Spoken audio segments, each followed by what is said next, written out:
배우분들이 얼굴 만나보실 수 있도록 혹시 괜찮으시면 네. 이고요. 우리 톰 홀랜드 배우님 롤을 가져와야 되는 거에 대해서 되게 고민을 많이 하고 혼란스러운 그런 모습들이 담기는데 실제로도 이제 MCU를 로버트 다우니 주니어가 pose, heart or something like that, was waving hand.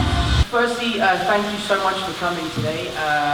This is my third trip to your beautiful country, and I'm so happy to be back here. It's always a wonderful trip when we come out here to Korea, and every time I come, I want to stay for longer and longer.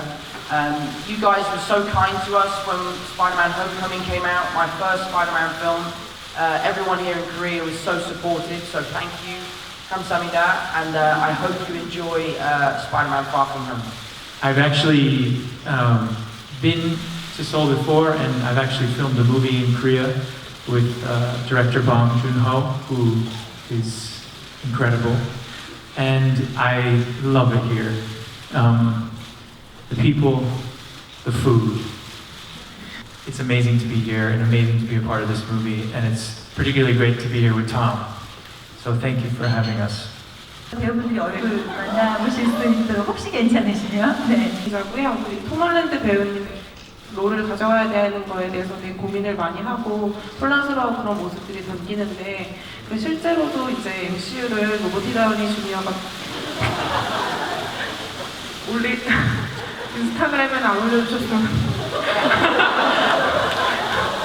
I mean, I could never replace Robert. You know, he did an incredible thing, and I would say created the most iconic cinematic character of all time. It's a big one, and it was quite daunting going into making a film like this without him, because I've always made these films with him.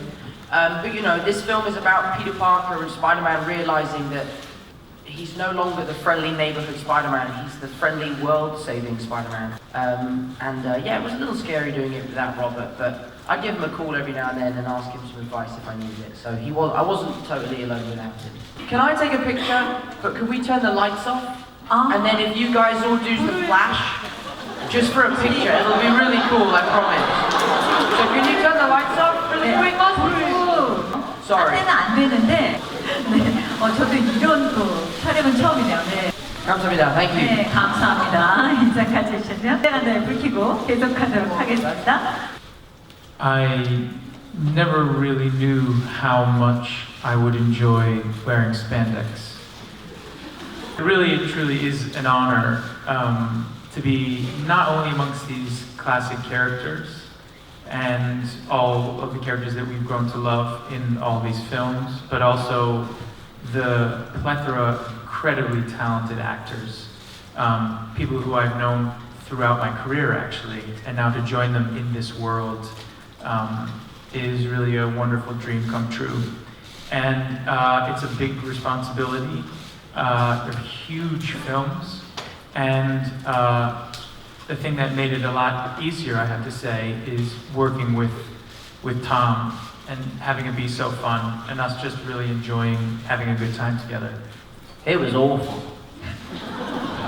No, it was great. It was a lot of fun. Like I said before, I was a huge fan of Jake's growing up, and I always really enjoyed his films. So I was really excited to get the chance to work with him. And then what was even better was when we became such good friends. You know, on day one, we really, really hit it off. And it's interesting, the way the characters were originally written was that they were colleagues, they were teammates. But then because we became such good friends off set, it kind of changed the way the characters progressed throughout the story, and they became friends on screen as well. Which for me was really nice to be able to influence something like that with something that was so natural. That was our friendship. So yeah, it was pretty easy as far as acting with each other goes, because we were just such great mates, and we allowed ourselves to kind of play the characters in a very personal way. Well, Tom is a wonderful actor to work with. He's humble, and thoughtful, and curious. And I consider curiosity to be probably one of the best qualities in a human being, but particularly in an actor. And he's always interested and pushing himself to limits, I think, particularly physically, that are so impressive.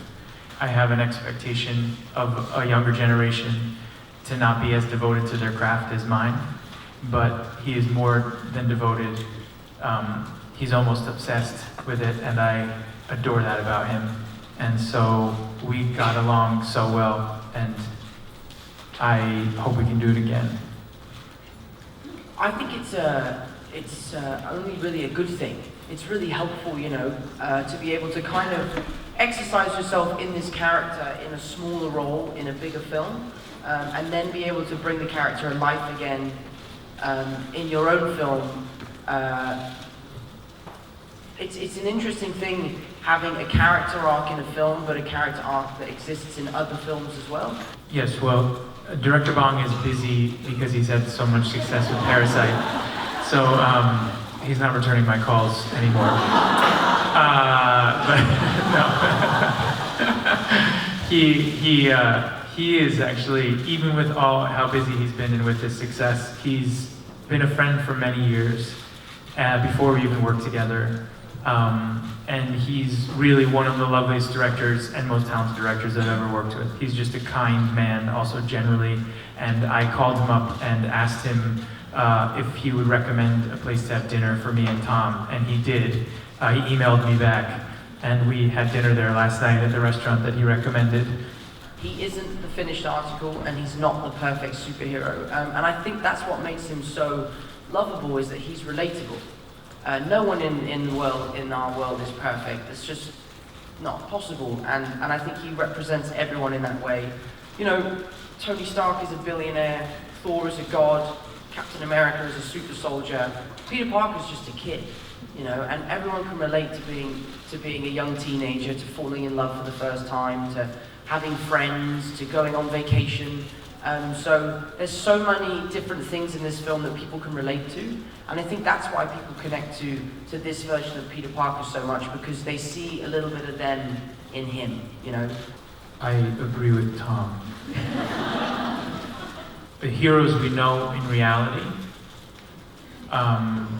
never look the way we think they will, and would probably never call themselves heroes, the people who do incredible things in our world every day. And I think that Peter Parker, even though he has superpowers, I think he looks very much like and behaves very much like all of us and the heroes that we know in reality. He's not 100 feet tall, he's not, you know, he's a normal person struggling with all of the things that we all struggle with. And that, I think, is what makes him so special.